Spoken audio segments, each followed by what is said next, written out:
But as time went on and we began to know the history of Islam, then these terms Sunni and Shia became very important. But not important enough for us, especially as Americans, to want to go to war behind Sunni and Shia. My road towards Shiism, like I said before, we weren't necessarily too concerned about Shia and Sunni until we started learning the history. But even in learning the history, we're told not to break ourselves up into sects. My best friend, he was actually Shia. His older brother had accepted Ahlul Bayt. And he would talk to me about, coming into the better understanding of what Islam is. And I was like, brother, the will of Allah subhanahu wa ta'ala has been given to us. And, we should just be Muslims. We shouldn't fight amongst one another. Let's just be Muslims. And one day while we were having these conversations, he asked me, he said, do you plan on going to Hajj? I said, Inshallah, it's obligatory on all Muslims to go to Hajj. He said, so when you go to Hajj, how are you going to perform Hajj? I said, I'm going to perform Hajj like everybody else performs Hajj. Everybody performs Hajj the same way. He said, no, they don't. And that's really surprised me. So I did the research. I went to find out how the Hanafis, how the Malikis, how the Shafi'is, how the Hanbalis performed Hajj. And if you go into their books, you find that they do Hajj a little different. Different rules, different rituals, or whatever the case may be. So he said, now, either all of them are correct, or one of them is right, and the rest of them are wrong. And I was like, well, how do you figure out which one was right? And my best friend, understanding my relationship with my grandfather, he said to me, who would know your grandfather better? You or his friends? I said, this is kind of an iffy type of question. He said, with his intimate details, passing on what is important about the family, who would he pass it on to, his friends or to his family? I said, of course, his family. And he said, so if your grandfather would do that, you don't think that the Prophet would do the same thing? You don't think that the Prophet's grandson would know more about his rituals than his friends would have? I said, that makes a lot of sense. So I went back and I began to read and study, and I found a book by Muhammad al-Tajani as-Samawi. Then I was guided, and I read that book in one sitting. And I couldn't put it down. And I said, you know what, from this point, this is what I believe. Of course, I read the book, The Right Path, and also Peshawar Nights. And those helped me, but the book that really helped me bring me all the way in was actually Then I Was Guided. And that's how I became a Shia. To become a speaker was haphazard. It wasn't something that I actually wanted to do. A friend of mine, Sheikh Saeed Kulani, he moved from New York down to Georgia, and when he came to Georgia, he always talked about going to Hausa. My best friend and I, we talked about going to Hausa, going to Iran, and things like that to try to learn about the Islamic studies. But it wasn't something that, we talked about it, but we really didn't have a way to make that come into fruition. However, when my teacher, Maulana Fawzi al-Siraj, was down in in Atlanta, myself and Saeed Kulani, we would go to his house and we would talk to him. And it's amazing that in the beginning, he didn't speak very good English, Maulana Fawzi. So we said, listen, if you teach us Islam, we'll teach you English. So we definitely came out on top with that exchange. So what began as us doing self-studies and studying with Maulana. The thing that made the Meccans come into the understanding of Islam and wanted to be Muslims was because the message of peace, love, and justice that was given in Islam. What started out as being two guys trying to study when we could with the Maulana, it turned into a Hausa course. Sheikh Saftarazi, we benefited from his information. Our other teacher said Ali Nawab from the Joffrey Center down in Atlanta, Georgia. We benefited from him as our Hausa teacher, and of course Fauzi al-Sarraj. And when I went into the Hausa courses, it wasn't to become a sheikh or a speaker. It was actually to learn my religion better so that I could better serve my Lord. This whole journey for me in the religious world had more to do with me wanting to be the best servant to my Lord that I could possibly be than for anything else.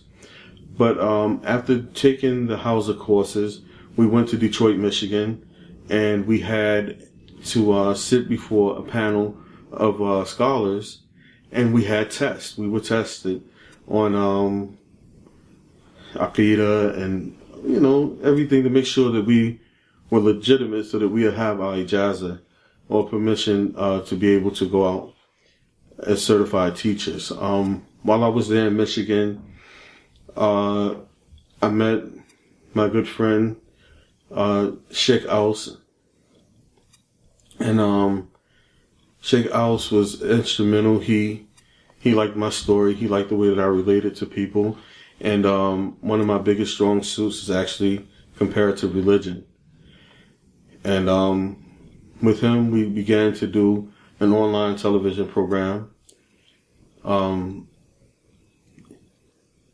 which was the Faith Collective. And through the Faith Collective, people would see the Faith Collective and ask me to come out and to speak.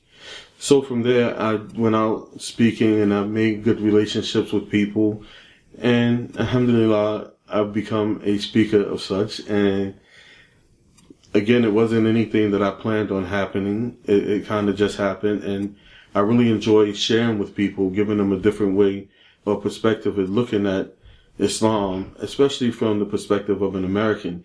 Because regardless of how it is that you think that you're not affected by different things, your background, your environment, these things make you who you are. They make you think the way that you think. And I think it's very, very important for those of us who are living in the West to have Islam explained to us from a Western perspective. Not to say that Islam is Western or Eastern, but that Western perspective gives us a frame of reference so that we can understand the concepts maybe a little better. Being Muslim in America, especially in the beginning, it was great. I mean, within the African American community, you'll find that Muslims had a lot of respect, primarily because of the Nation of Islam. They had programs to help people get off of drugs, and they cleaned up neighborhoods, and they looked nice, and they were respectful. Nobody had a problem with the Muslims. In fact, you will find that the issues between Muslims and Americans, even during the Iranian Revolution here in this country, there wasn't a big thing of Americans actually hating Muslims. They may have hated Iranians, but it wasn't framed in the framework of Muslims. So, in the beginning, in the early 90s, we didn't have problems. When we began to have problems was after the first Gulf War. Then the face of Islam changed, and people began to look at Muslims as truly the enemy of America.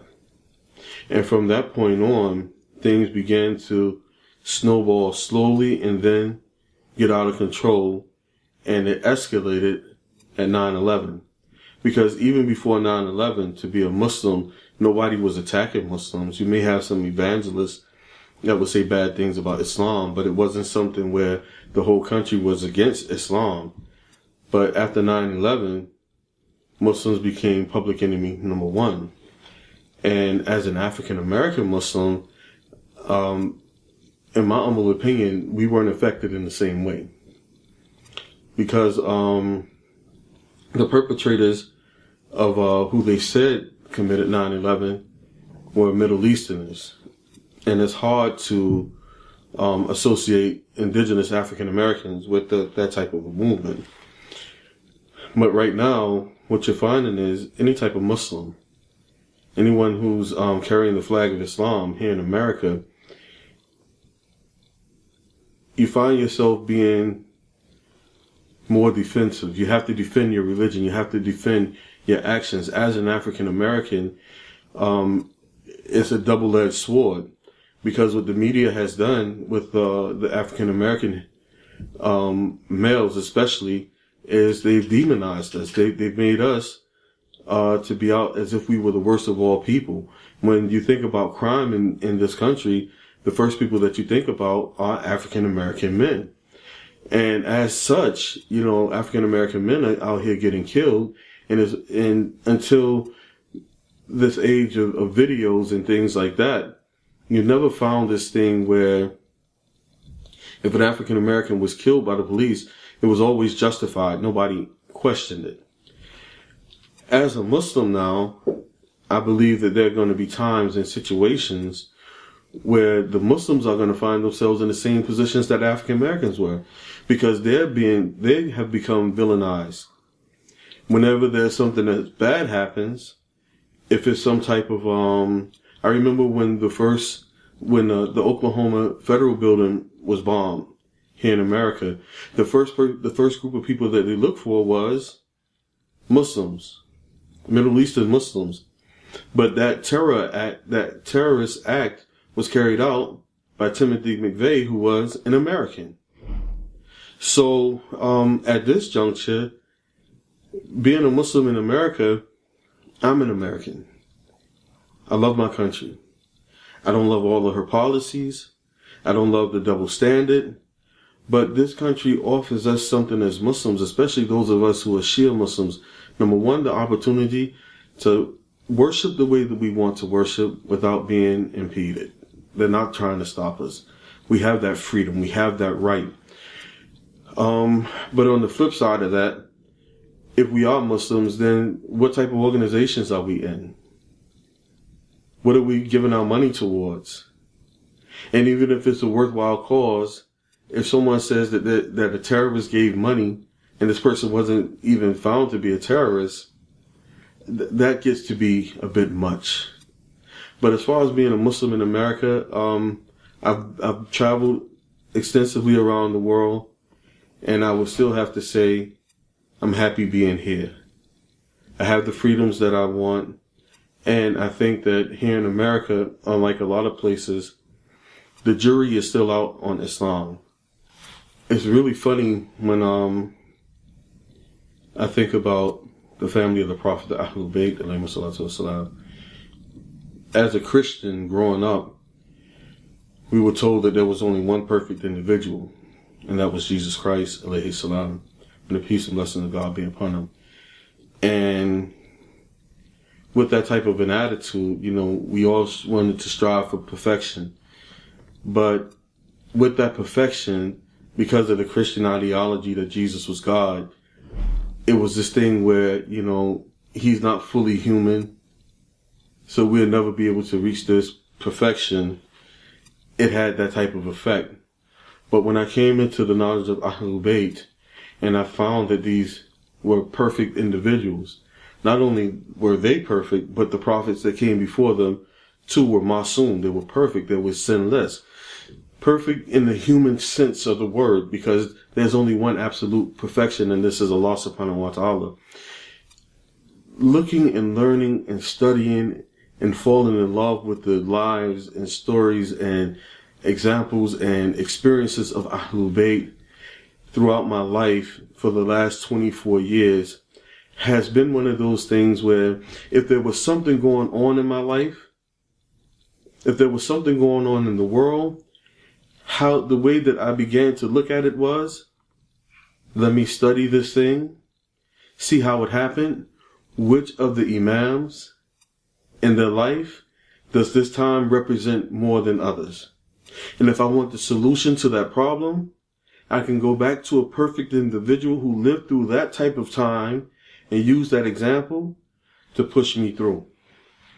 Right now in America, I have to think about Imam Hussein, alayhi salatu wasalam. And the reason why I have to think about him is because